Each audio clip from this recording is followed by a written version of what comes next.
آج تو ماشاء اللہ ماجد صاحب بھی تشریف لائے ہوئے ہیں. مبارک ہو. بات کرنا ہی آ گئی، مطلب ہے بات اب کرنے سے تکلیف تو نہیں ہوتی اب آپ کو؟ پھر بہت کم بات کرنے سے بہت کم تکلیف ہوتی ہے. کافی تکلیف اٹھائی انہوں نے اس کی دانت کی وجہ سے، نرس نرخ زخمی ہو گئی ہے.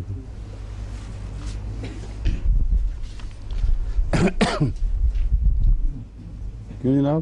کہاں ہے فائدہ؟ آ گئے؟ اچھا ٹھیک ہے.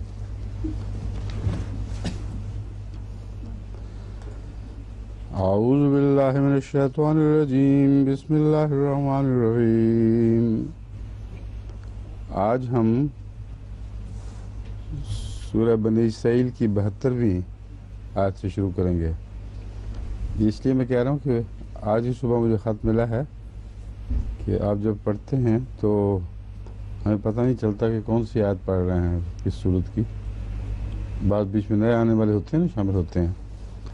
تو ایک تو انہوں نے یہ درخواست کی ہے کہ ٹیلی ویژن پر کبھی کبھی دکھا دی جائے کرے نیچے لکھی ہوئی یہ فلاں آیت ہے، اور اگر آیتیں ساتھ لکھی بھی جا سکتی ہیں کمپیوٹر کے ذریعے تو کوئی مشکل نہیں ہے. ساتھ ساتھ آیت آتی رہے، کم سے کم ان کا صورت کا حوالہ اور آیت کا نمبر معلوم ہو جائے. بنی اسرائیل کا دوسرا نام کیا ہے؟ اسراء. عربوں میں تو زیادہ اسراء ہی رائج ہے.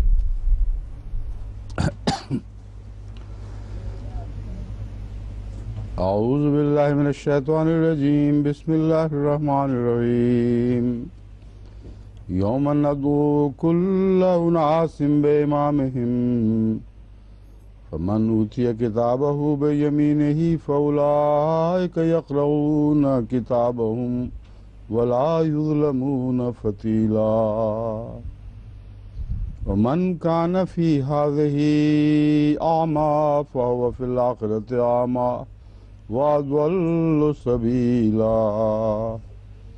وَإِن كَادُوا لَيَفْتِنُونَكَ عَنِ الَّذِي أَوْحَيْنَا إِلَيْكَ لِتَفْتَرِيَ عَلَيْنَا غَيْرَهُ وَإِذًا لَّاتَّخَذُوكَ خَلِيلًا.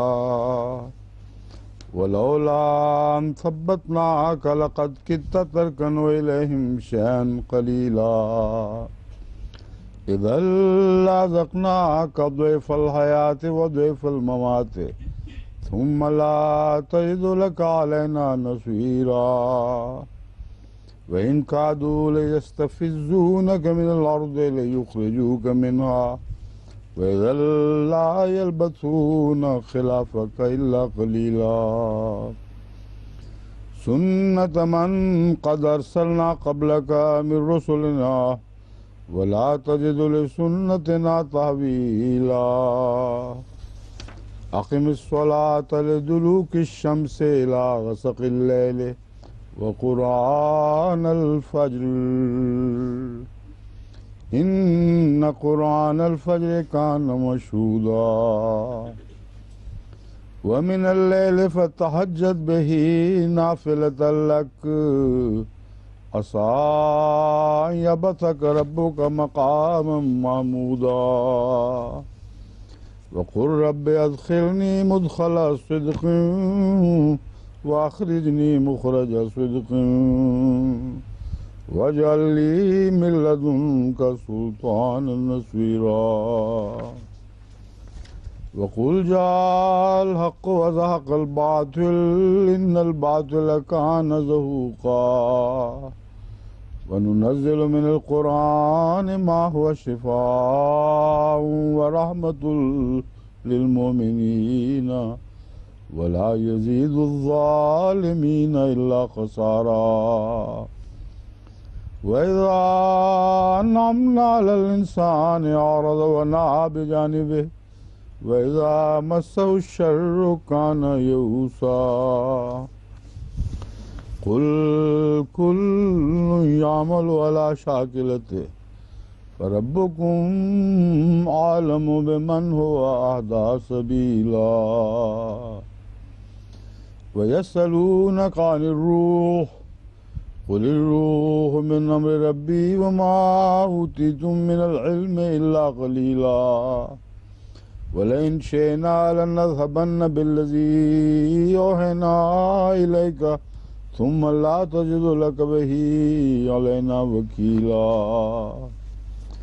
الا رحمة من ربک ان فضله كان عليك كبيرا قل لئن اجتمعت الانس والجن على ان ياتوا بمثل هذا القرآن لا ياتون بمثله ولو كان بعضهم لبعض ظهيرا وَلَقَدْ صَرَّفْنَا لِلنَّاسِ فِي هَذَا الْقُرْآنِ مِنْ كُلِّ مَثَلٍ فَأَبَى أَكْثَرُ النَّاسِ إِلَّا كُفُورًا وَقَالُوا لَن نُّؤْمِنَ لَكَ حَتَّى تَفْجُرَ لَنَا مِنَ الْأَرْضِ يَنبُوعًا وَتَكُونَ لَكَ جَنَّةٌ مِّن نَّخِيلٍ وَعِنَبٍ وَتُفَجِّرَ الْأَنْهَارَ خِلَالَهَا تَفْجِيرًا أَوْ تُسْقِطَ السَّمَاءَ كَمَا زَعَمْتَ عَلَيْنَا كِسَفًا أَوْ تَأْتِيَ بِاللَّهِ وَالْمَلَائِكَةِ قَبِيلًا أَوْ يَكُونَ لَكَ بَيْتٌ مِّن زُخْرُفٍ أَوْ تَرْقَىٰ فِي السَّمَاءِ وَلَن نُّؤْمِنَ لِرُقِيِّكَ حَتَّىٰ تُنَزِّلَ عَلَيْنَا كِتَابًا نَّقْرَؤُهُ قُلْ سُبْحَانَ رَبِّي هَلْ كُنتُ إِلَّا بَشَرًا رَّسُولًا.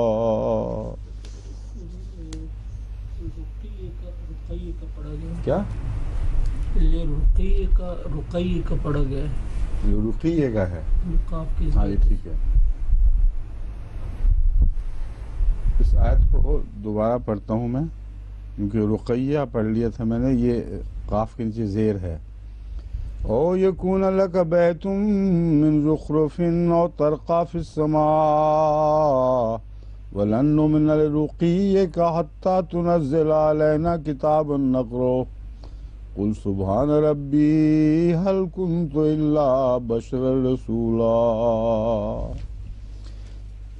ضمہ کے بعد زیر پڑھنا جو ہے نا یہ امر محال ہے اور اسی لیے عربی گرامر میں ضمہ کے بعد زبر آتی ہے اور زیر کو اوائڈ کیا جاتا ہے سوائے ماضی مجہول کے.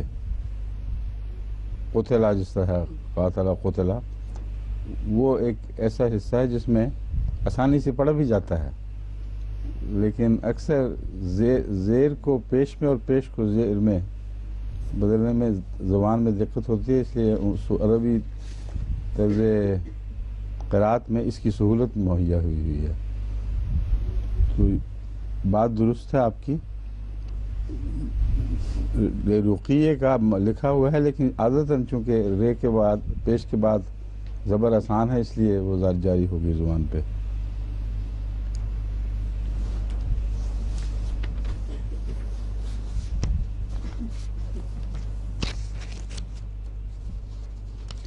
کتبہ یکتب فعل یفعل ہوتا ہے. فعل یفعل تو نہیں ملتا کہیں آپ کو. کیوں جی یہ بھی ہے کون سا بات ہے؟ حسب یحسب نہیں حسب یحسب میں کہہ رہا ہوں. فعل یفعل اور فعل یفعل مجھے نہیں یاد کہیں بھی ہو. یہ میں بیان کرنے کی کوشش کر رہا ہوں کہ جو عام ماضی مجرد کے فعال ہیں ثلاثی مجرد کے ان میں یہ فرق نہیں آیا کہیں بھی کہ حسبہ یحسبو حسبہ یحسبو ہو.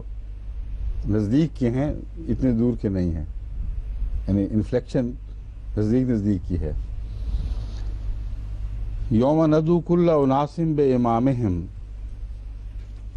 جب ہم بلائیں گے تمام انسانوں کو ان کے ائمہ کے ناموں پر.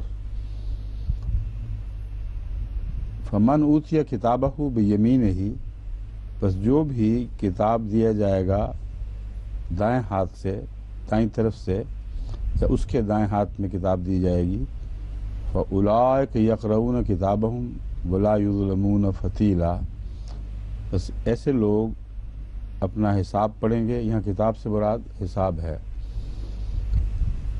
وَلَا يُظْلَمُونَ فَتِيلًا، اور وہ ایک دھاگے کے برابر بھی ظلم نہیں کیے جائیں گے۔ وَمَنْ كَانَ فِي هَٰذِهِ أَعْمَىٰ فَهُوَ فِي الْآخِرَةِ أَعْمَىٰ وَأَضَلُّ سَبِيلًا، اور جو کوئی بھی اس دنیا میں اندھا ہے، فَهُوَ فِي الْآخِرَةِ أَعْمَىٰ، بس وہ آخرت میں بھی اندھا ہی ہوگا، وَأَضَلُّ سَبِيلًا، اور اس سے بھی زیادہ گمراہ، یعنی راستہ سے بھٹکا ہوا۔ وَإِن كَادُوا لَيَفْتِنُونَكَ عَنِ الَّذِي أَوْحَيْنَا إِلَيْكَ لِتَفْتَرِيَ عَلَيْنَا غَيْرَهُ وَإِذًا لَّاتَّخَذُوكَ خَلِيلًا، وَإِن كَادُوا، اور اگر وہ کر سکیں، ان کی طاقت میں ہو، لَيَفْتِنُونَكَ عَنِ الَّذِي أَوْحَيْنَا إِلَيْكَ، تو تجھے اس وحی سے معاملے میں فتنے میں مبتلا کر دیں جو ہم نے تیری طرف نازل فرمائی، لِتَفْتَرِيَ عَلَيْنَا غَيْرَهُ، تاکہ اس وحی کے سوا کچھ اور تو ہماری طرف منسوب کر دے۔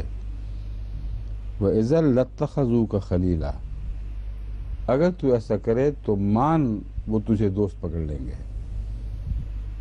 یعنی وہ ہر وقت کوشش میں لگے ہیں کہ ان کی تمناؤں کے مطابق کوئی بات خدا کی طرف منسوب کر دے، ان کی خواہشات کے مطابق کوئی بات خدا کی طرف منسوب کر دے، اور تیرے اور ان کے درمیان دوستی میں بس یہی ایک رکھنا ہے، ایک حائل بات ہے کہ تو اس پر کسی صورت آمادہ نہیں۔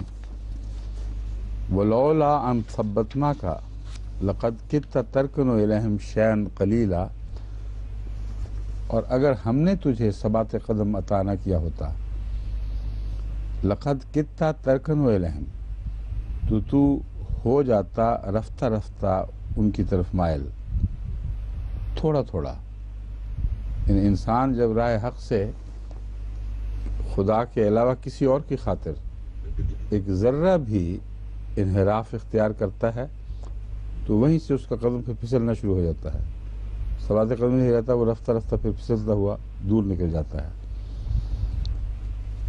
اِذًا لَأَذَقْنَاكَ ضِعْفَ الْحَیَاةِ وَضِعْفَ الْمَمَاتِ، اور اسی وقت بلا تاخیر ہم تجھے دنیا اور آخرت کی زندگی، موت کی ضعف الممات اور موت کے اس کا ترجمہ بھی بنے گا، ہم تجھے چکھاتے زندگی میں سے بھی دگنا اور موت کا بھی دگنا، مراد یہ ہے زندگی کی سزا بھی تجھے دگنی دیتے اور موت سے تعلق والی سزا بھی تجھے دگنی دیتے۔ ثم لا تجد لك علینا نصیرا، اور پھر تو ہمارے خلاف اپنا کوئی مددگار نہ پاتا۔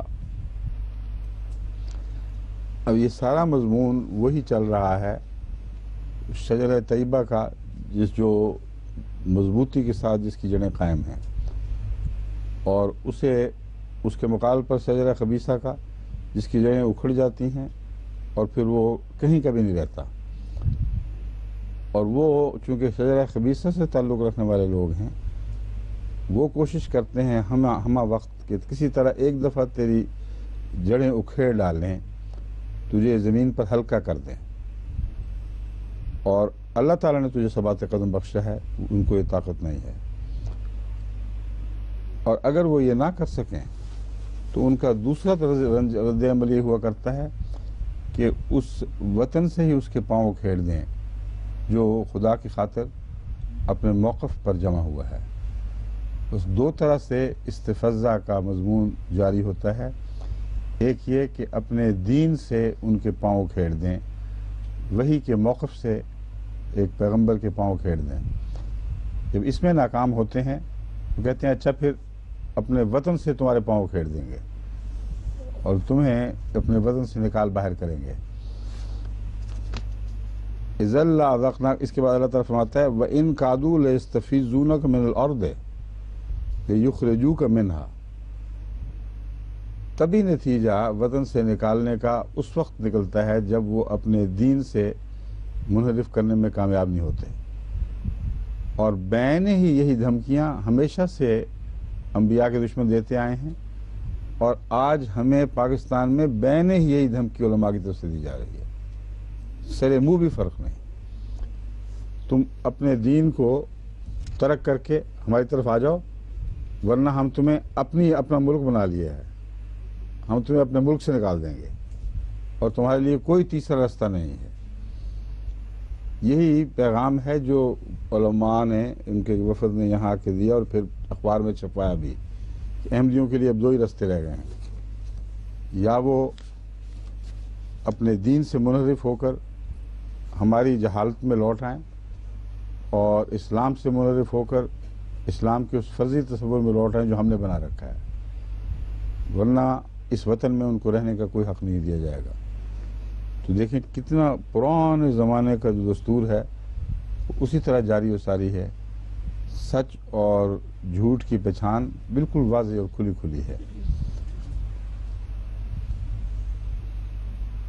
وَإِن كَادُوا لِيَسْتَفِزُّونَكَ مِنَ الْأَرْضِ، اور اگر ان کا بس چلے تو تجھے وہ زمین سے اکھاڑ دیں، یعنی تیرے پاؤں اپنے وطن سے اکھاڑ دیں، لِيُخْرِجُوكَ مِنْهَا، تاکہ تجھے اپنے وطن سے بے وطن کر دیں، وہاں سے نکال دیں۔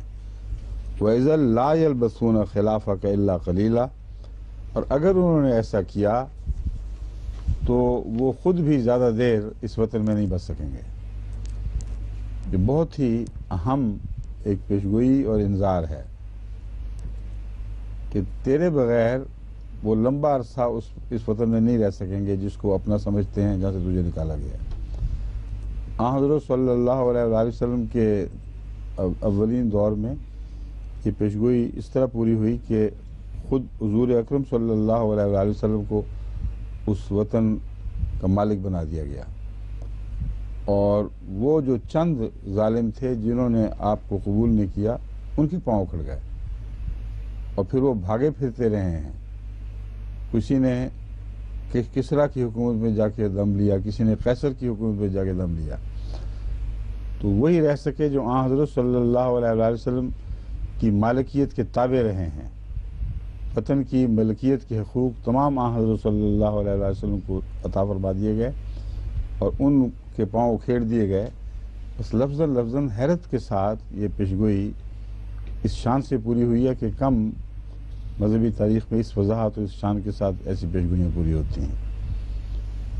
یہی اب بھی ہوگی، اس میں کوئی شک نہیں ہے، لیکن اللہ تعالیٰ سے دعا یہ ہے کہ وہ اچھے رنگ میں، قوم کے لیے اچھے رنگ میں پوری کرے، ورنہ اس کے بد انجام سے وہ بچ نہیں سکیں گے۔ ان کا وطن وہ نہیں رہے گا جس وطن کو انہوں نے احمدیوں پر حرام کر دیا ہے، یا تو احمدیوں کا وطن رہے گا اور عزت کے ساتھ رہے گا، یا پھر کسی کا وطن بھی نہیں رہے گا۔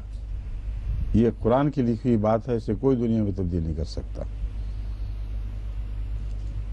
سنت من قد ارسلنا قبلک من رسلنا ولا تجد لسنتنا تحویلا، کہ اے محمد یہ صرف تیرے ساتھ واقعہ نہیں ہے، ہمیشہ سے ہماری تقدیر اسی طرح چلتی آئی ہے۔ ہر رسول جس کو ہم نے بھیجا ہے اس کی عزت اور اس کی توقیر کی ہم نے حفاظت فرمائی ہے، اور جب بھی اسے بے وطن کیا گیا یا کرنے کی کوشش کی گئی اس جرم پر کہ انہوں نے کہ اللہ تعالیٰ کی وحی سے انحراف کی دعوت کو قبول نہیں کیا، ایک ذرہ بھی اس سے نہیں ٹلے، تو وہاں سے جب پاؤں نہیں اکھیڑ سکے تو وطن سے پاؤں اکھیڑنے پر ہمیشہ سے ان کے مخالفین آمادہ ہوئے، اور یہی ان کے لیے چارہ رہ گیا۔ اور جب انہوں نے ایسا کیا تو پھر وہ وطن ان کا وطن نہیں رہا، اور بالآخر ان کے سپرد کر دیا گیا جن کو انہوں نے وطن سے نکالا تھا یا نکالنا چاہا تھا۔ یہ سنت اللہ ہے، اس میں تو کبھی کوئی تبدیلی نہیں دیکھے گا۔ اقم الصلاۃ لدلوک الشمس الی غسق اللیل وقرآن الفجر۔ اب اس وطن پر کی طرف لوٹ آ، یعنی یہ پیغام ہے جو تیرا وطن ہے، یعنی اللہ تعالیٰ کی وحی، اور اس نے جو تیرے لیے ایک روحانی سرزمین بنائی ہے، تو اس پر قائم رہ، باقی باتوں کا معاملہ اللہ تعالیٰ کے سپرد۔ اقم الصلاۃ لدلوک الشمس سے سورج کے ڈھلنے تک نماز ادا کر، نماز پر قائم رہ، نماز کو قائم کر، الی غسق اللیل، رات کے چھا جانے تک۔ تو اس میں ساری نمازیں آ جاتی ہیں، سورج کے ڈھلنے تک۔ سورج جب طلوع ہوتا ہے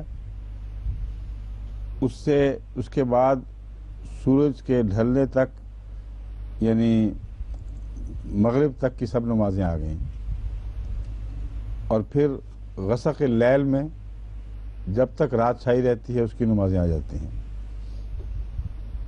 ومن اللیل فتہجد بہ، اس کے علاوہ رات کو بھی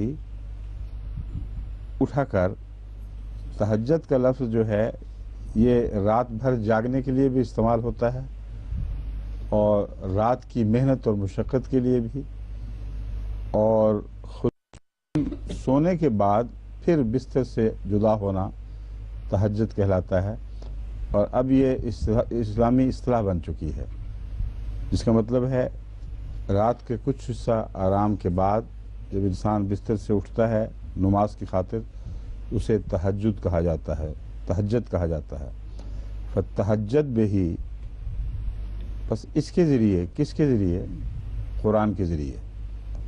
ان قرآن الفجر کان مشہودا، صبح کی قرآن کی تلاوت جو ہے وہ خاص طور پر دیکھی جاتی ہے، یعنی خدا تعالیٰ کے فرشتے اور اللہ تعالیٰ اس پر نظر ڈالتا ہے۔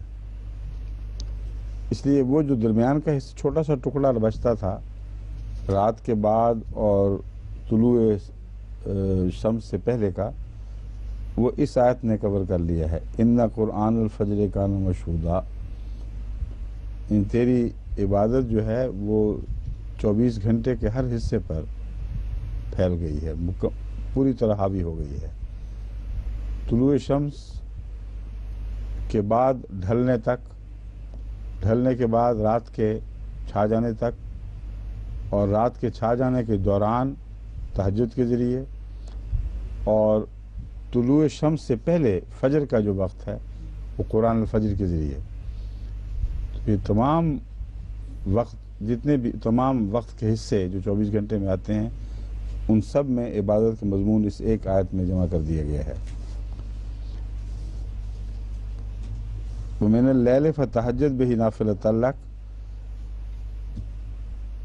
یہ وہ فرضی جو نمازیں ہیں پانچوں، اور ان کے ذیل میں نفل سب آ گئے ہیں، مگر تہجد والی اگلی آیت ہے اصل میں۔ وَمِنَ اللَّيْلِ فَتَہجَّد بِهِ نَافِلَةً لَكَ،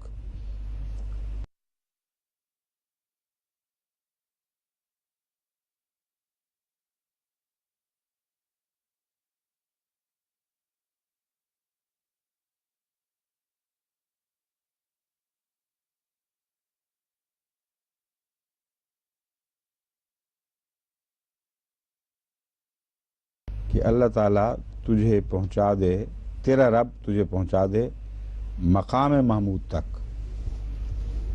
اس کے متعلق میں پہلے بارہا وضاحت کر چکا ہوں، یہاں مقام نہیں ہے بلکہ مقام لفظ ہے۔ مقام سے مراد اور مقام سے مراد مرتبہ ہوتا ہے، اور مکان میں بھی مرتبے آ جاتے ہیں۔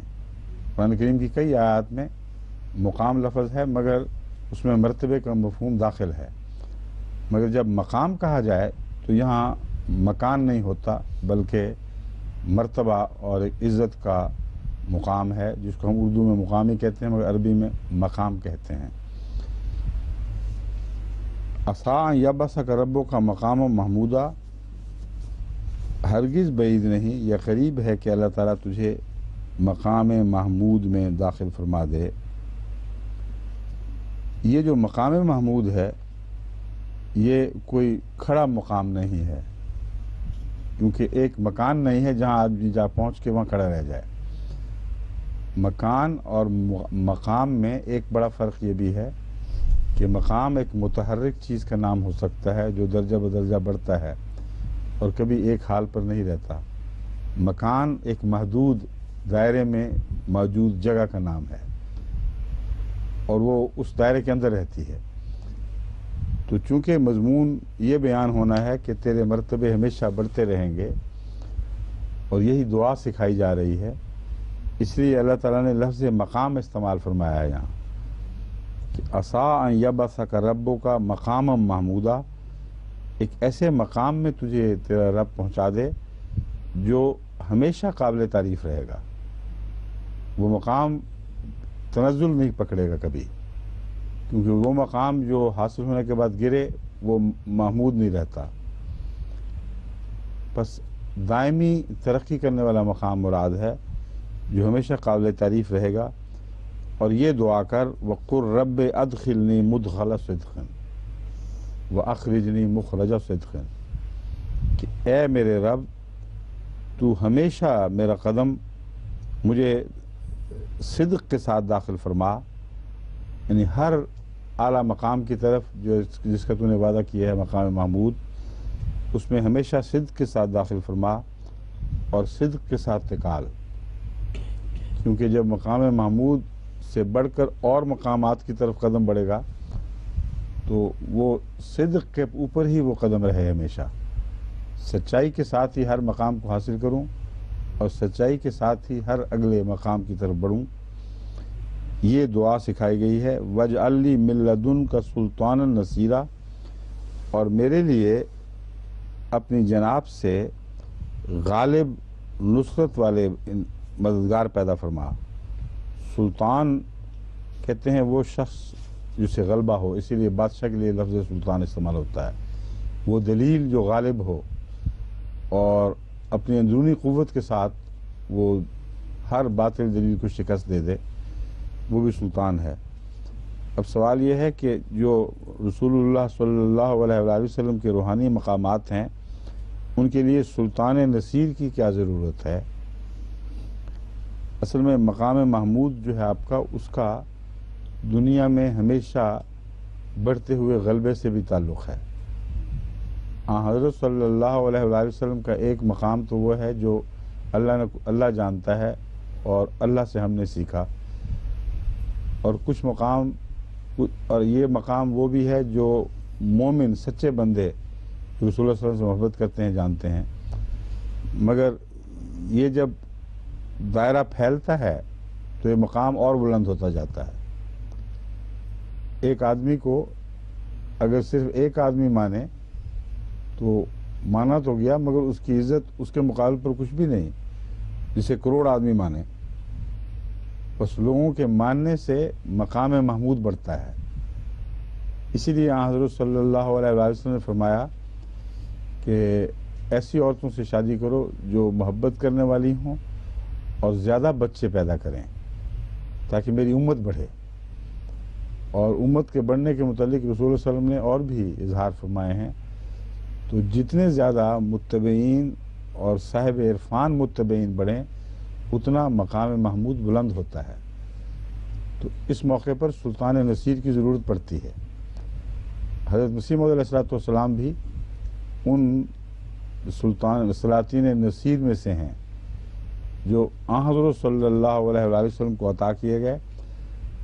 چنانچہ حضرت مسیح موعود علیہ السلام کو ایک الہام یہ بھی ہوا کہ آپ کے آنے کی غرض گویا یہ تھی تاکہ محمد مصطفیٰ کا قدم بلند تر مینار پر مستحکم ہو۔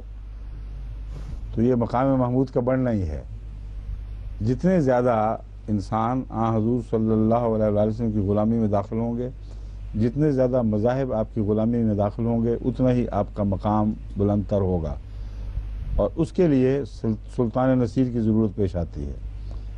ہر صدی پر مجدد سلطان نصیر بن کے آتے رہے، اور اگر سلطان نصیرہ کو ایک عظیم الشان سلطان کے طور پر لیا جائے، جیسا کہ اس موقع پر عین سچتی ہے یہی بات کہ کوئی بہت بڑا مددگار بھی مجھے عطا فرما جو میرے مقاصد کو آگے بڑھانے میں میرا مددگار ثابت ہو اور غلبے کی طاقت رکھتا ہو۔ بس یہ پیشگوئی حضرت اقدس مسیح موعود علیہ السلام کے ظہور کے ساتھ تعلق رکھنے والی ایک پیشگوئی بن جاتی ہے۔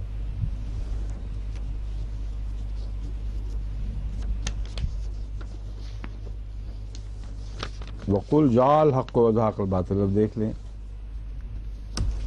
یہ اعلان کر، کیونکہ تیری مقام محمود اور سلطان نصیر کے ساتھ یہ بات وابستہ ہے کہ حق پھیلتا چلا جائے گا اور باطل بھاگتا چلا جائے گا۔ اصل محمود مقام یہی ہے۔ ان الباطل کان زہوقا، اور باطل کی قسمت میں تو بھاگنا ہی ہے، اس کی سرشت میں بھاگ جانا داخل ہے، لیکن جب حق ظاہر ہو تو بھاگتا ہے، اس کے بغیر تو نہیں بھاگتا۔ اندھیرے خود بخود تو نہیں ٹل جایا کرتے، جب روشنی آتی ہے تو اندھیرے بھاگتے ہیں۔ اس لیے جب اندھیرا چھا جائے، رات لمبا عرصہ رات کا آ جائے، تو ضرور ہے کہ آسمان سے کوئی اور روشنی ایسی اترے جو رسول اللہ صلی اللہ علیہ وسلم کی روشنی کا عکس دوبارہ دنیا پر ظاہر فرمائے، اور اس صورت میں دوبارہ باطل کے بھاگنے کا انتظام ہو۔ وَنُنَزِّلُ مِنَ الْقُرْآنِ مَا هُوَ شِفَاءٌ وَرَحْمَةٌ لِّلْمُؤْمِنِينَ وَلَا يَزِيدُ الظَّالِمِينَ إِلَّا خَسَارًا، اور ہم اتارتے ہیں قرآن میں سے ما هو شفاء، وہ جو شفا کا موجب ہے، یعنی سینوں کو شفا بخشتا ہے، وَرَحْمَةٌ لِّلْمُؤْمِنِينَ، اور مومنوں کے لیے رحمت ہے، وَلَا يَزِيدُ الظَّالِمِينَ إِلَّا خَسَارًا، مگر ظالموں کو گھاٹے کے سوا کسی چیز میں نہیں بڑھاتا۔ یہ پہلے مضمون سے جو غلط فہمی پیدا ہوتی ہے اسے دور کرنے والی آیت ہے، یعنی یہ خیال کہ جب سورج چڑھ جائے تو ہر اندھیرا از خود زائل ہو جائے گا، یہ درست نہیں ہے۔ کئی قسم کے اندھیرے ہیں جو سورج چڑھنے کے باوجود بھی غائب نہیں ہوتے، کیونکہ وہ جو سوراخوں میں رہنے والے جانور ہیں، جو اندھیروں میں چھپے ہوئے ہیں، گھنے درختوں کے نیچے یا پردوں کے اندر چھپے ہوئے لوگ ہیں،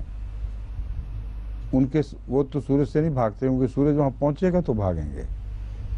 وہ قانون اپنی جگہ اٹل ہے، مگر ہر جگہ سورج پہنچتا نہیں، اور بسا اوقات اندھوں کو جو سورج کی روشنی نہیں ملتی، اس میں سورج کا قصور نہیں بلکہ اندھوں کا قصور ہے۔ تو یہ خیال کر لینا کہ جاء الحق وزهق الباطل کا مطلب ہے ادھر خدا کا نور ظاہر ہوا، ادھر سب نے مان لیا، یہ وہمہ ہے، قانون قدرت کے خلاف بات ہے، کیونکہ سورج کے ظاہر ہونے کے باوجود اکثر حصے زمین کے سورج سے چھپے رہتے ہیں۔ آدھی دنیا تو ہمیشہ ہی چھپی رہتی ہے، اور جو سامنے ہے وہ بھی ساری سامنے نہیں ہوتی۔ گھنے جنگلوں کے نیچے، اندھیروں کے اندر، سوراخوں میں رہنے والے بے شمار جانور، کیڑے مکوڑے، وہ سارے سورج کی روشنی سے محروم رہتے ہیں۔ بس اس لیے ضروری ہے کہ اس بات کو مد نظر رکھا جائے کہ سلطان نصیر کی ضرورت پڑے گی، ان اندھیروں کو دور کرنے کے لیے، ان تک روشنی پہنچانے کے لیے بھی خدمت کی ضرورت ہے۔ ایسے لوگوں کو ضرورت ہے جو شمع اپنی روشن کریں اور پھر اندھیروں میں داخل ہوں اور اندھیروں کو آسمانی نور سے روشن کر دیں۔ وَإِذَا أَنْعَمْنَا عَلَى الْإِنسَانِ أَعْرَضَ وَنَأَىٰ بِجَانِبِهِ، یہ وہی مضمون ہے کہ اندھیرے بعض تو ایسے ہوتے ہیں جو ظالمین الا خسارہ کے ساتھ میں چلا رہا ہوں اس کو، وَلَا يَزِيدُ الظَّالِمِينَ إِلَّا خَسَارًا، ظالموں کو وہ گھاٹے کے سوا کچھ بھی نہیں پہنچاتا، نور یا حق جب ظاہر ہو جائے، اس کے باوجود ظالموں کو گھاٹے کے سوا کچھ نہیں دیتا، اس لیے کہ انسان کی فطرت میں یہ کجی داخل ہے۔ وَإِذَا أَنْعَمْنَا عَلَى الْإِنسَانِ أَعْرَضَ وَنَأَىٰ بِجَانِبِهِ، کہ جب ہم اس پر انعام کرتے ہیں، اور انعام سے مراد نبوت ہے، تو نبوت سے وہ بہت بھاگتا ہے۔ أَعْرَضَ پہلو تو ہی کرتا ہے، نَأَىٰ بِجَانِبِهِ اپنے اپنا پہلو موڑ لیتا ہے، اپنی طرف ہٹ جاتا ہے. یہ اس کی فطرت میں داخل ہے، اس لیے وہ روشنی سے جب بھاگے گا تو روشنی کیسے اس پر غالب آئے گی؟ یعنی روشنی میں غالب آنے کی صفت تو ہے، لیکن انہی کے لیے جو اسے قبول کریں، ان کے اندھیرے دور ہوتے ہیں.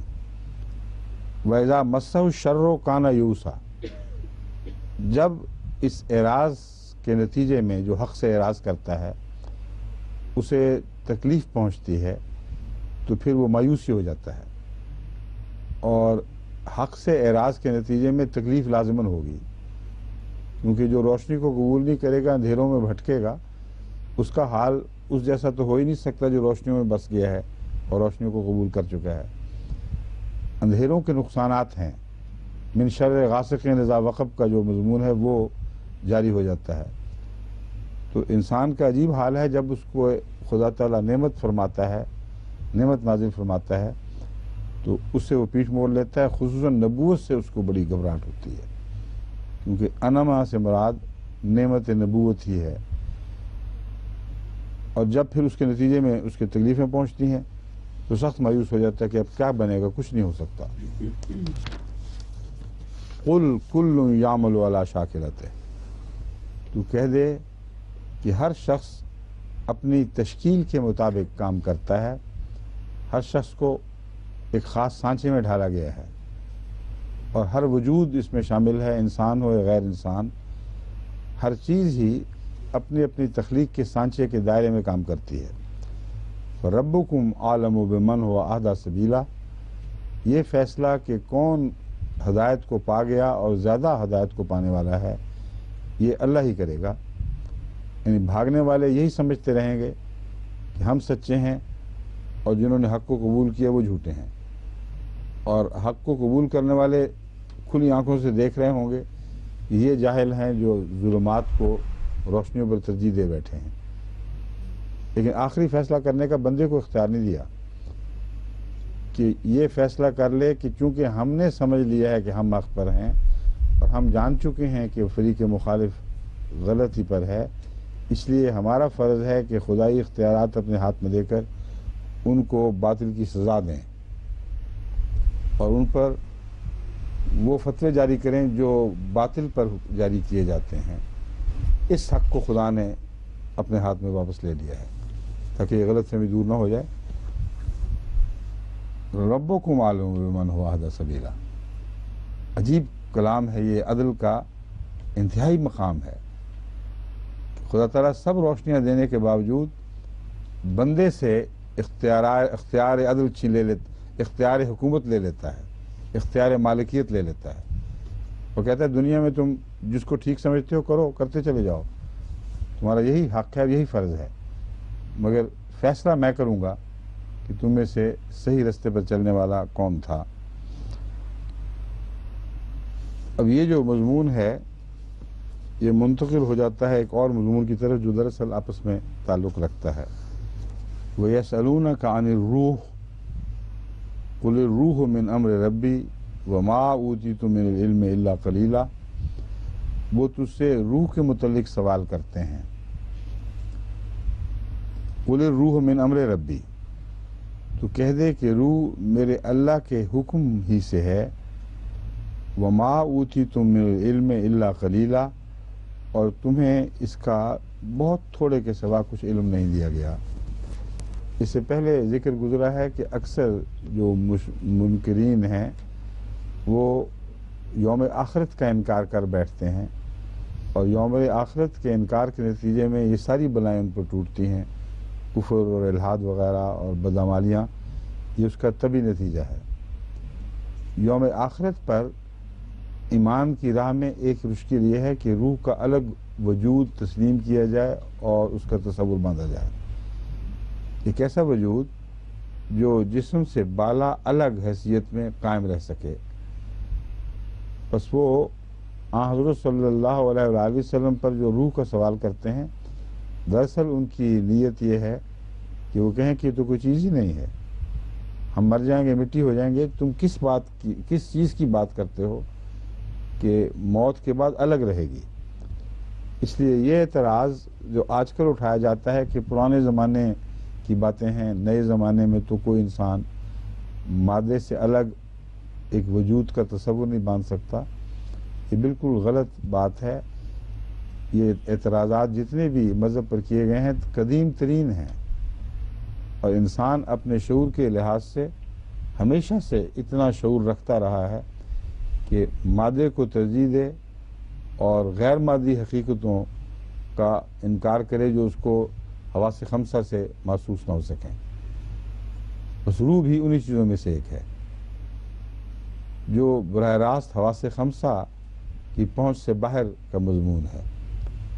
انسان سمجھتا ہے مادی دنیا ہی ہے، مادی زندگی ہی ہے، اس کے مٹتے ہی سب ہوش و حواس سب کچھ جاتا رہے گا، یعنی ہم مٹی میں مل جائیں گے اور کچھ بھی باقی نہیں رہے گا۔ یہ سوال اب اٹھایا جا رہا ہے کہ وہ تجھ سے یہ سوال کرتے ہیں یا کریں گے یا کرتے رہیں گے کہ روح کیا چیز ہے۔ قُلِ الرُّوحُ مِنْ أَمْرِ رَبِّي، تو کہہ دے کہ روح میرے رب کے امر سے ہے۔ وَمَا أُوتِيتُم مِّنَ الْعِلْمِ إِلَّا قَلِيلًا، مگر یہ مضمون ایسا ہے جو تمہاری فہم سے بالا ہے، تمہیں اس کا بہت تھوڑا علم دیا گیا ہے۔ اور یہ جو روح ہے یہ دو معنی رکھتی ہے، ایک وحی کے اور ایک انسانی زندگی کے، جو دوسری حیوانی زندگی سے مختلف ہے۔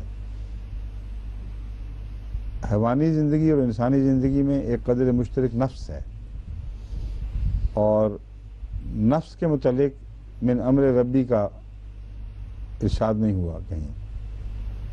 نفس قدر مشترک ہے ہر زندگی میں، اور بے جان چیزوں کے مقابل پر نفس کا لفظ استعمال ہوتا ہے۔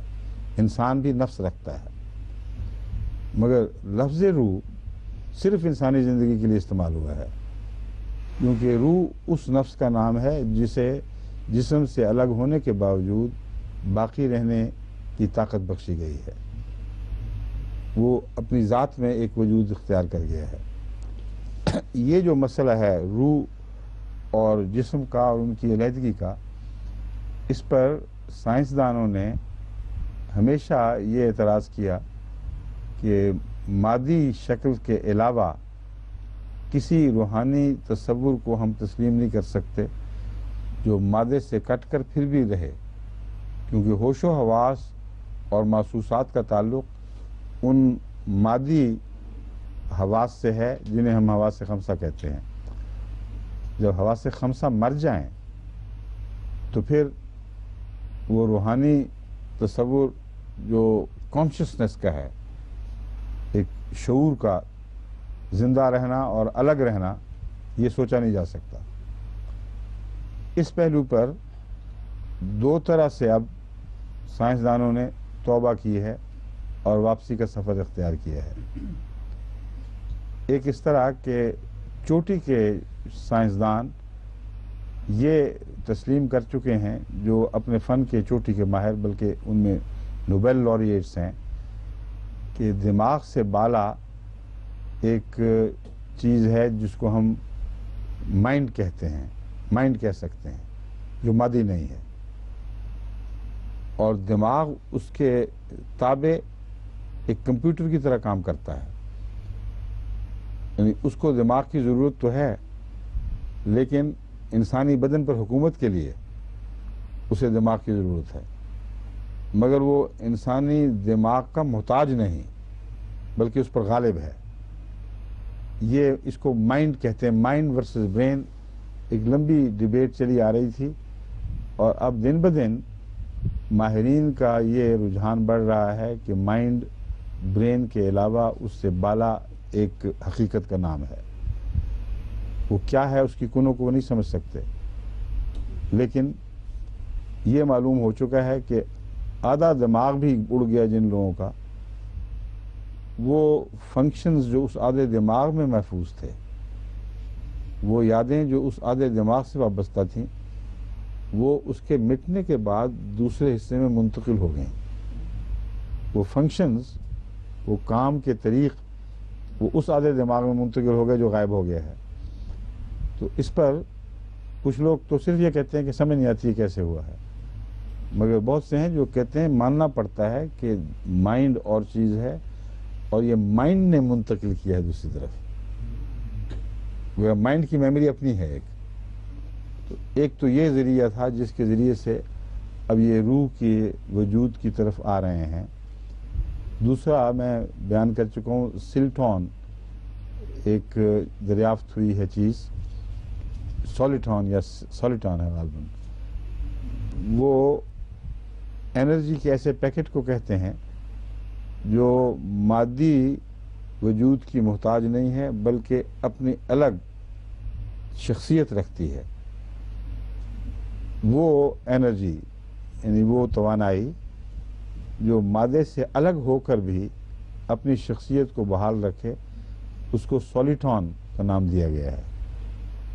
اور اس کی مثالیں میں آپ کے سامنے غالباً یہاں تو نہیں مگر دوسری مجالس میں بیان کر چکا ہوں کہ ایک کشتی جب آگے بڑھتی ہے تو اس کے پیچھے لہروں کی ایک تکون سی پیچھے رہ جاتی ہے جو اس کے پیچھے بڑھتی چلی جاتی ہے، مگر کشتی جب کھڑی ہو جائے تو وہ تکون اپنی پوری شکل میں کبھی آگے نہیں جا سکتی،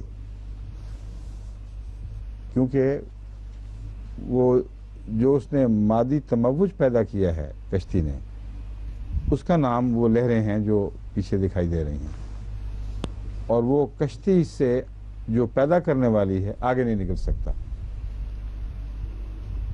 جب کشتی کھڑی ہوگی تو پیچھے کی طرف وہ بڑھتی جائیں یہ لہریں، لیکن یہ کبھی نہیں ہو سکتا کہ کشتی کھڑی ہو جائے اور وہ تکون سی چیز کشتی سے آگے نکل کر اپنا سفر جاری رکھے، جس کا مطلب یہ ہے کہ انرجی کو اپنے تشخص کو قائم رکھنے کی کوئی صلاحیت مل گئی۔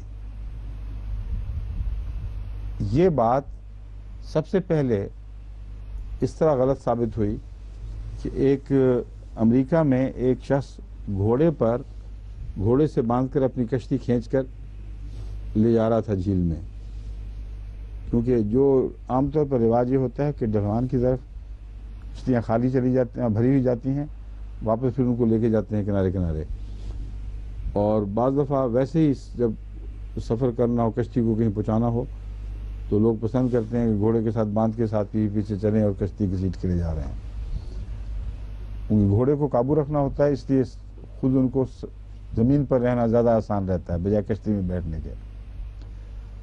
تو اس طرح ایک آدمی اپنی کشتی لے جا رہا تھا، آگے جا کر کہیں وہ ٹھہر گیا، اور جب ٹھہرا تو حیران رہ گیا یہ دیکھ کر کہ کشتی کھڑی تھی لیکن یوں لگتا جیسے آگے آگے ایک کشتی جا رہی ہے، اور کشتی کی پیچھے چھوڑی ہوئی لہریں کشتی سے آگے نکل گئیں اور اپنا سفر جاری رکھا۔ یہ بات جب اس نے بعض سائنسدانوں کو بتائی تو شروع میں تو انہوں نے کہا یہ پاگل ہے، جھوٹ بولتے، ہو ہی نہیں سکتا، لیکن پھر بعض سائنسدانوں کو توجہ پیدا ہوئی، انہوں نے تحقیق کی اور اسی طریق پہ تحقیق کی، کشتی کے طریق پر، اور یہ بات معلوم کر لی کہ واقعتاً یہ سچ بول رہا ہے، ایسا ہو سکتا ہے۔ جب یہ معلوم کر لیا تو پھر سولیٹون کا تصور پیدا ہوا کہ انرجی مادے کے ساتھ چمٹی رہنے کی محتاج نہیں رہی، وہ اپنے تشخص کو مادے سے الگ رہ کر بھی قائم رکھ سکتی ہے، اور اس علم کے بعد آج کل کی سب سے زیادہ ایڈوانس کمپیوٹر کی دنیا میں جو سب سے زیادہ آگے ہے، جاپان نے سولیٹون کے تصور کو کمپیوٹر میں استعمال کیا ہے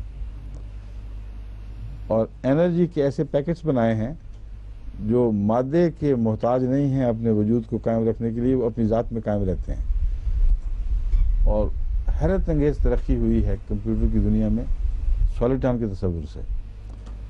اس پر ایک چوٹی کا سائنسدان جو مضمون لکھتا ہے جس میں سائنٹیفک امریکن میں، اس نے یہ آخری نتیجہ یہ نکالا کہ جب ہمیں یہ مذہبی لوگ روح کی باتیں بتایا کرتے تھے تو ہم ہنسا کرتے تھے اور مذاق کر کے ان کو کہتے تھے پاگل ہو گئے، چھوڑو ان کو، پرانے وقتوں کے لوگ ہیں، اور ہم نے اپنا تحقیق کا سفر اس یقین پر قائم رکھا کہ مادہ ہی ہے جو انرجی کی شکلوں کی حفاظت کا ذمہ دار ہے.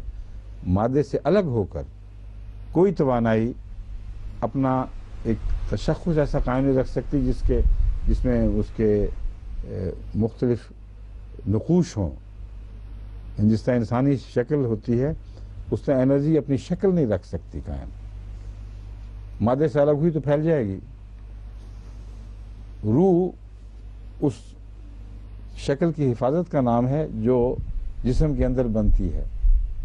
جسم سے جدا رہ کر وہ شکل قائم نہیں رہ سکتی. ہے سائنسدانوں کا سیدھا سادہ اعتراض تھا. تو وہ یہ مثال دیتا ہے کہ ہماری مثال تو ویسی ہی ہوئی کہ جب ہم نے یہ سفر اختیار کیا اور روح کا تمسخر اڑاتے ہوئے آگے بڑھے تو جو بوڑھے بابے بیٹھے ہوئے تھے جن کو ہم نے کہا تھا تم قدیم زمانے کے لوگ ہو، انہوں نے کہا مان جاؤ آخر تم نے اسی پہ آنا ہے. اور 200 سال کے سفر کے بعد ہم وہیں پہنچے ہیں جہاں وہی بابے بیٹھے ہوئے ہیں. تو کہتے ہیں کیوں جی ہم کہتے نہیں تھے؟ حقیقت یہی ہے، تم مان جاؤ.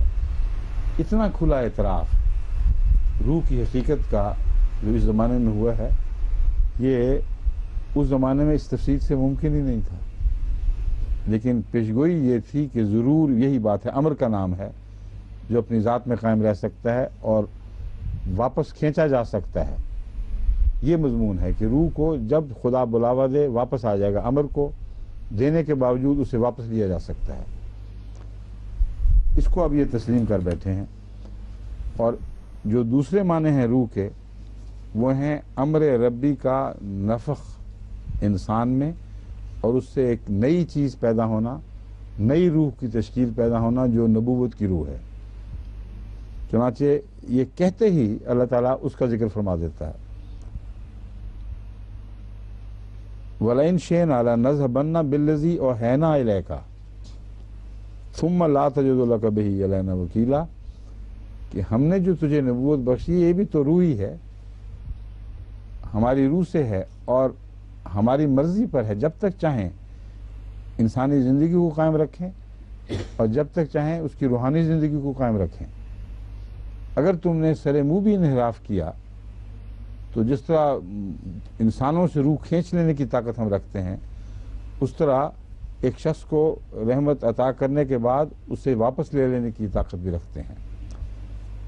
لیکن یہ محض ایک ایکیڈیمک مضمون ہے، نبیوں کے حوالے سے ایکیڈیمک مضمون ہے، غیر نبی کے حوالے سے ایکیڈیمک نہیں ہے. ایکیڈیمک کا مطلب ہے محض علمی ایک مشغلہ ہے، یعنی منطقی حسابی روح سے بات بیان کی جا رہی ہے، حقیقت نہیں ہے. مگر بلم باور کی مثال دے کر قرآن کریم بیان فرماتا ہے کہ نبوت کو تو خدا تعالیٰ نبوت کی تو خود حفاظت فرماتا ہے، کیونکہ اپنے علم کی بنا پر چنتا ہی ان لوگوں کے ہے ان کے لیے پھر ابتلا اور پھسلنا مقدر نہیں ہوتا. مگر غیر نبیوں کو یہ یاد رکھنا چاہیے کہ اگر رسول اللہ صلی اللہ علیہ وسلم کو مخاطب کر کے میں یہ متنبع فرما رہا ہوں تو کوئی غیر بھی محفوظ نہیں ہے. اگر وہ خدا سے انعام پا بھی لے گا تو ایسا ہی ہے جیسے مردہ میں جان پڑ گئی. لیکن جس طرح خدا جان کھینچ لینے پر طاقت رکھتا ہے، اسی طرح اپنے انعامات کو واپس لے لینے کی طاقت رکھتا ہے. بس اگر انعاموں کی قدر نہیں کرو گے تو وہ تم سے واپس لے لیے جائیں گے.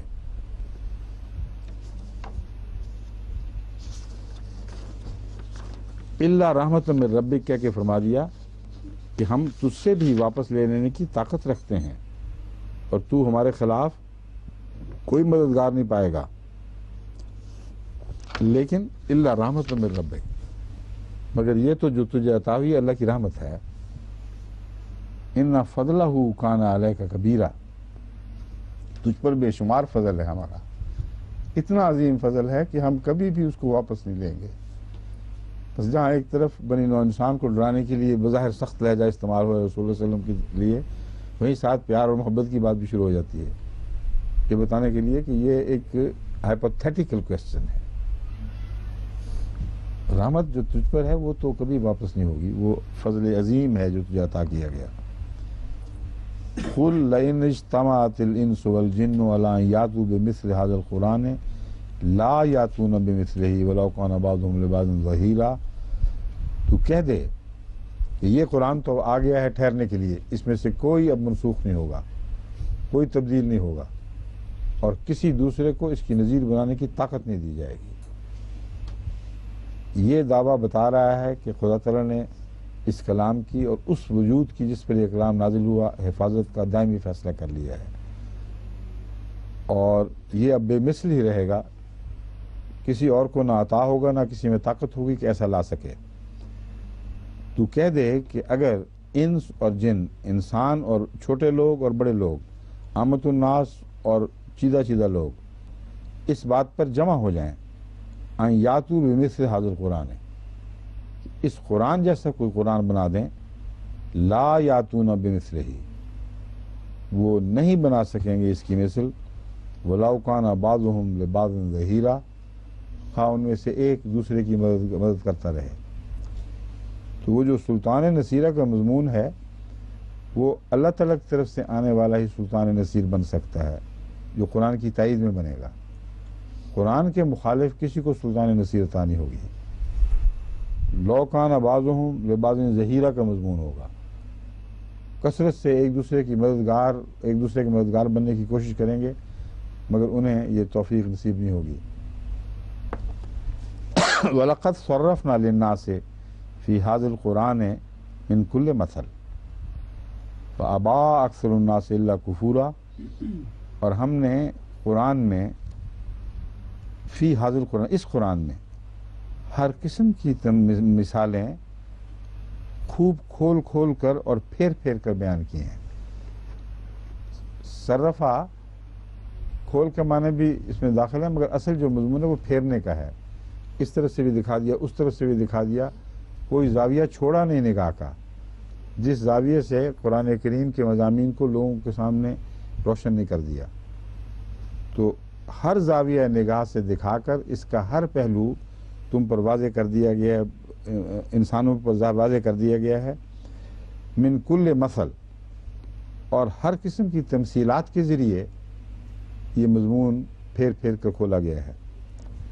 فَأَبَىٰ أَكْثَرُ النَّاسِ إِلَّا كُفُورًا، اکثر لوگوں نے جو انکار کیا ہے، پس اکثر لوگوں نے جو انکار کیا ہے وہ اپنی ناشکری کی وجہ سے کیا ہے، کیونکہ نعمت کو قبول نہ کرنا ناشکری ہے۔ سب سے بڑی نعمت نبوت کی نعمت ہے، جتنا اس کو رد کیا جائے اتنی بڑی ناشکری ہے، اور ناشکری اور انکار دراصل ایک ہی چیز کے دو نام بن جاتے ہیں۔ جن کو دنیا کی نعمتوں پر خدا یاد نہیں آتا بلکہ غیر اللہ کی طرف ان نعمتوں کو پھیرتے ہیں، وہ اس لائق ہوتے ہی نہیں کہ خدا کی طرف سے جب وحی کا انعام نازل ہو تو اسے قبول کر سکیں، کیونکہ من لم یشکر الناس لم یشکر اللہ، اور مضمون اپنی جگہ قائم و دائم ہے۔ وہ جو بنی نوع انسان کا شکر ادا کرنے کی صلاحیت نہیں رکھتا وہ خدا کا شکر بھی نہیں ادا کرے گا یا کر سکے گا۔ وَقَالُوا لَن نُّؤْمِنَ لَكَ حَتَّىٰ تَفْجُرَ لَنَا مِنَ الْأَرْضِ يَنبُوعًا، وہ کہتے ہیں کہ ہم تو ہرگز تجھ پر ایمان نہیں لائیں گے یہاں تک کہ تو زمین سے چشمے پھاڑ لائے۔ اب وہ اتنی مدلل باتیں، اتنی قطعی دلیلوں کے بعد اب ان کے اعراض کے بہانے، اعراض کا مضمون ہے جو چل رہا ہے اصل میں، عارض بنا بھی جانب ہے، کیسے کیسے کرتے ہیں، کبھی ایک سوال شروع کر دیتے ہیں، کبھی دوسرا سوال شروع کر دیتے ہیں، جب اس کا ایک مؤثر جواب ملتا ہے تو پھر اور بہانے تراشتے ہیں۔ ایک ان میں سے یہ ہے کہ ہم تو نہیں ایمان لائیں گے یہاں تک کہ تو زمین میں سے چشمے پھاڑ لائے، او تکون لک جنت من نخیل و عنب، یا تیرے لیے کھجوروں کی اور انگوروں کی جنتیں ہوں، کی جنت ہو، یعنی اس کے باغ، اس کا بہت عظیم باغ ہو، فتفجر الانہار خلالہا تفجیرا، اور تو ان کے بیچوں بیچ نہریں پھاڑ لائے۔ اس سے ہم سمجھیں گے کہ واقعتاً تیرا اللہ سے تعلق ہے اور تجھے کوئی غلبہ ہے ہم پر جو عام لوگوں کو نصیب نہیں ہوا کرتا۔ اور تسقط السماء کما زعمت علینا کسفا، یا جیسا کہ تو گمان کرتا ہے کہ ہم پر عذاب نازل ہو سکتا ہے آسمان سے، اگر یہ نعمتیں نہیں لاتا ہمیں دکھانے کے لیے تو عذاب ہی لے آ، اور کچھ نہیں تو عذاب ہی صحیح، ٹکڑے ٹکڑے کر کے آسمان ہم پر گرا۔ کتنی اپنی طرف سے طاقتور دلیل دی ہے کہ اس کے بغیر تو ہم ماننے کے نہیں ہیں۔ اور تاتیہ بالملائکۃ قبیلہ، یا تاتیہ باللہ ہے، یا اللہ اور فرشتوں کو آمنے سامنے لیا، قبیلہ ہمارے سامنے سے وہ ظاہر ہو جائیں، یہ ہے جو ہم دیکھیں گے تو مانیں گے۔ گویا وہ اپنے حواس خمسہ سے باہر کسی سوچ کے اہل ہی نہیں ہیں، حالانکہ اکثر انسان کی سوچیں حواس خمسہ سے باہر کے مضامین سے تعلق رکھتی ہیں۔ جتنے بھی اس کے منطقی فلسفی بحثیں ہیں وہ حواس خمسہ سے باہر کی دنیا سے تعلق رکھنے والی بحثیں ہیں، براہ راست ان تک نہیں پہنچا جا سکتا۔ تمام جتنی بھی ریڈیائی لہریں اور ان سے استفادہ، یہ براہ راست حواس خمسہ کی پہنچ سے باہر کی باتیں تھیں۔ منطق نے ان کو اور استدلال نے ان کو ایسی حقیقتوں میں تبدیل کیا کہ ہم ان تک رسائی پا گئے ہیں ذرائع سے۔ اس کے باوجود یہ لوگ ایسے جاہل اور قدیم ہیں کہ ان کو سمجھ ہی نہیں آ سکتی جب تک یہ مادی آنکھوں سے، مادی کانوں سے، مادی حسیات سے خدا اور رسول کو جس طرح سمجھتے ہیں اس طرح سچا نہ دیکھ لیں، مانیں گے نہیں۔ اور یکون لک بیت من زخرف، اور ترقی فی السماء، یا پھر سونے کا گھر بنا کے دکھا اپنا، اور ترقی فی السماء، یا آسمان پر چڑھ جا۔ لیکن آسمان پہ تو بہت چڑھائے گئے ہیں لوگ، اتنی ان کو عقل تھی، کہتے نہیں واپس بھی آ، پھر نیچے اتر تجھے دوبارہ دیکھ لیں کہ اوپر چڑھا بھی تھا واپس بھی آ گیا۔ وَلَن نُؤْمِنَ لِرُقِيِّكَ، یہ وہی لفظ ہے رقیہ جو منہ پہ آتا ہے، وَلَن نُؤْمِنَ لِرُقِيِّكَ، ہم تیرے آسمان پر چڑھنے پر بھی ایمان نہیں لائیں گے، حتیٰ تنزل علینا کتابا نقرأہ، یہاں تک کہ تو واپس ایک کتاب لے کر آئے جسے ہم پڑھیں، دیکھیں کہ ہاں تیرے ساتھ ایک کتاب اتری ہے۔ اس میں کتاب کا مضمون جو ہے وہ ایک ضمنی مضمون ہے، اصل میں چڑھنا اور اترنا ہے، اور یہ ثبوت کہ آسمان سے اترا ہے یہ وہ کتاب دیکھ کر معلوم کرنا چاہتے ہیں، لکھی لکھائی کتاب آ جائے۔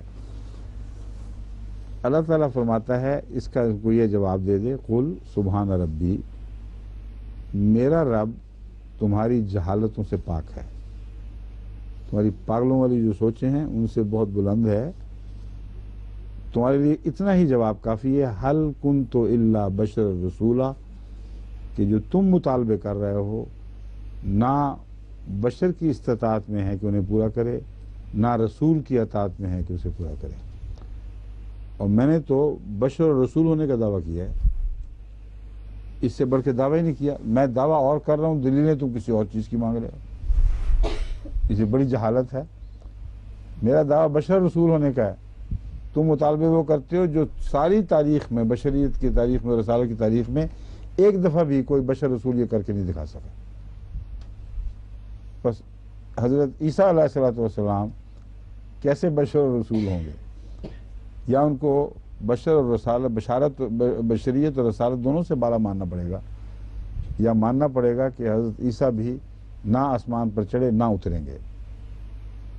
بس یہ ہے وہ استدلال جو یہاں آ کے مکمل ہوتا ہے 94 سورت آیت تک۔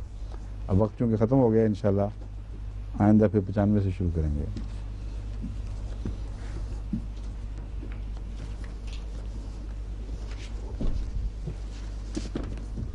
السلام علیکم ورحمۃ اللہ۔